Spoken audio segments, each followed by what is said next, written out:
Other thing that we have to understand while giving purine analog is basically we have to use antiviral and PJP prophylaxis by using acyclovir or cotrimoxazole and cotrimoxazole. We also have to make sure these patients get irradiated blood products, and other treatment option for these patients is basically they can have splenectomy, and rituximab can be used in addition. Now, how do we assess response? This is an important MCQ we often get. Is we assess a response by measuring the DB44 on the bone marrow. And if there is a clinical response, that means there is no DBA44 positive cells in 3 or more in clusters, which will mean that there is a partial, that there's a clinical response. And if there are DBA44 positive cells, what we can do, we can just do a repeat course of purine analog in 6 months time and see how you get on.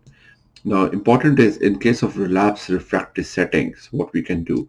Now, the option is we can add rituximab to the purine analog. We can do bendamustine and rituximab, or we can use something called a antibody toxin conjugate, which is moxetumomab pseudotox, which is a CD22 combined with the toxin as an anti-CD22 combined with the pseudomonas toxin, which can be used in these settings.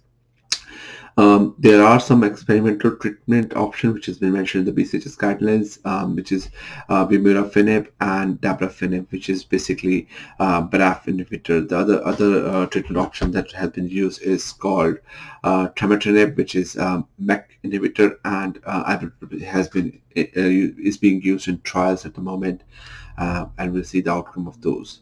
Now, if there is, if we are talking about a treatment of the classic hairy cell, in case we want to treat hairy cell variant, what we use is we often add rituximab to cladribine in a regime called CDAR, which is rituximab in addition to cladribine. Alternate, what we can use is we can use ibrutinib, or we can use this antibody conjugate, which is antibody toxin conjugate called moxetumomab pseudotox. Okay, perfect. Now, as you can understand, it is a relatively easy topic. That's why I have to make this one of the first topics to talk about. And yeah, any question, just put it in the comments below.